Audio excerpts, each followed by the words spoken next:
Casting your mind back to the Pune Pact, the Yorubda Pact, Yes. Can you remember a little of what Gandhi said to you and what you said to him? Oh, I know it very well. I know it very well.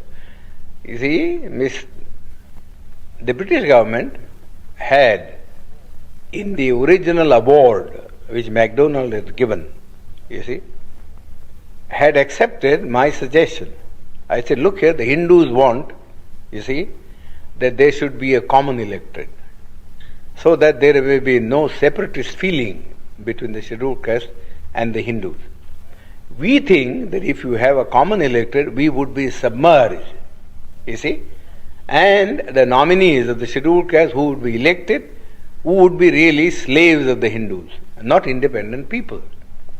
Now, I told Mr. Ramsay MacDonald that this is a sort of a thing, you see, that he might do. Give us a separate electorate, you see, give us a separate electorate, and also give us a second vote in the general election, you see, so that Gandhi cannot say that we are separated in point of election. First of all, my contention was this, that for 5 years, you see, we live separately from the Hindus, with no kind of intercourse or intercommunication, you see, of a social or a spiritual sort, you see. What can one day's cycle of participation, you see, in a common electorate do to remove this hardened crust, you see, of separatism, which has grown for centuries? It's a foolish thing to think that if two people vote together, you see, in a common polling booth, you see, that their hearts are going to change. It's nothing of the kind. Mr. Gandhi has got this madness in him. Well, let this be satisfied, you see, by this kind of a system. Give the untouchables 2 votes, you see, and give them a population representation of ratio, so that the weightage would be in terms of votes and not in terms of representatives, so that the Gandhi and others may not complain, you see. That Ramsay MacDonald accepted. You see, the award was really my suggestion. I wrote to him a letter from Naples, you see, that this is what I would like him to do, you see, so that there may be no trouble. This is exactly what he did. You see, gave us a separate electorate and also a vote in the general electorate. You see, but Gandhi didn't want that we should send our 2 representatives. You see, therefore he didn't want the separate electorate part of the award, and went on fast. You see, went on fast. Then they all came to me. They said, well, the British government said, if he agrees, you see, to abandon the award, then we have no objection. You see, but we can't abandon the award ourselves. We have given the award, we have taken all things into consideration, and we think this is the basis.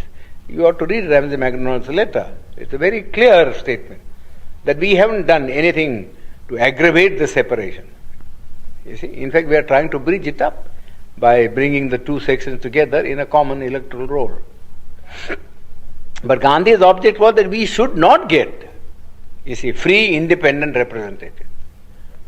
Therefore, he, in the first place, he said, no representation ought to be given to us. That's how his stand in the Round Table Conference. You see, he said, I recognize only 3 communities. You see, namely, Hindus, you see, Muslims and Sikhs. These are the only 3 communities that will have a political recognition, you see, in the constitution, you see. But the Christians or the Anglo-Indians or the scheduled caste will have no place in the constitution. They must merge themselves in the general community. That was the stand that he had taken. Well, all his friends, I know, you see, were asking him how foolish was his attitude. You see, his own friends had quarreled with him on this subject. That if you are prepared to give, you see, special representation to the Sikhs and special representation to the Muslims, who are 1,000 times superior in strength, you see, and political and economic stamina, how can you deny it, you see, to the scheduled caste or to the Christian? You see, he always used to say, oh, you don't understand our problem. You see, that's all he was saying. Alexander even, who was a great friend of his, had a serious quarrel with him, as he told me. Then that French woman, who was his disciple, I forget her name now, you see, she also had a great quarrel with him. That we don't understand this attitude. Either you say, we won't give anything to anybody. Let there be just a common role. You see, then we can understand that that's a democratic thing. You see, but to go on saying that you will give it to the Muslims, you see, and you give it to the Sikhs, you see, but not to the scheduled caste, seems absurd. You see, he could give no answer. He could give no answer. So we suggested this method. He also didn't, in the beginning, when he wrote a letter, Ramji, he said, no, the scheduled caste should have nothing. No representation. You see. Then his own friend said to him, this was asking for too much. You see, nobody would support you in this matter. Then Malviya and others came to me and said, well, could you not help us to solve this problem? You see, I said, well, I don't want to solve this problem by sacrificing what we have been able to get from the British Premier. So you went to Pune? As I said, I suggested alternative formula. And that formula was that I am not prepared to give up the separate electorate, but I am prepared, you see, to modify the thing.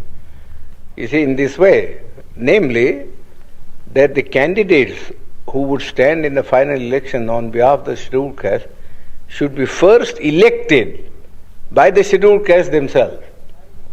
Sort of a primary election, you see, and that they should elect 4 people, you see, 4.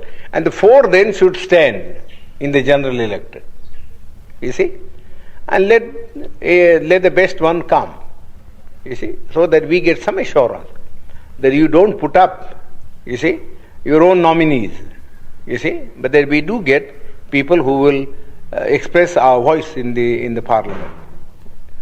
That Mr. Gandhi had to accept, so he accepted that. You see, of course, we had the benefit of it only in one election, in 1937. You see, there you will see that the federation swept the poll. Gandhi was not able to get a single candidate of his party elected. Well, did he bargain very hard at the end of his fast? Oh, of course. He bargained and bargained. I said nothing doing. You see, I am prepared to save your life. You see, provided you do not make hard terms. You see, but I am not going to save your life at the cost of the life of my people. You see, this is too much. How much I have labored. You see, in all this, I know very well, and I am not going to sacrifice your whim. I sacrifice our people's interest just for the sake of satisfying. Yours is a whim. You see, how can one day's common election alter the situation? Simply cannot alter the situation. Yes. So what did he say to that? He couldn't say anything. You see, he couldn't say anything. He was very much afraid, you see, that the scheduled caste would be a sort of as independent a body as the Sikhs and the Muslims were, and that the Hindus would be left alone to fight a battle against the combination of these 3 sections. That was what was at the back of his mind, and he didn't want the Hindus to be left without any allies. So really, he worked entirely as a politician. As a politician, he was never a Mahatma, and I refuse to call him Mahatma. You see, I've never in my life called him Mahatma. He doesn't deserve that title, not even from the point of view of his morality.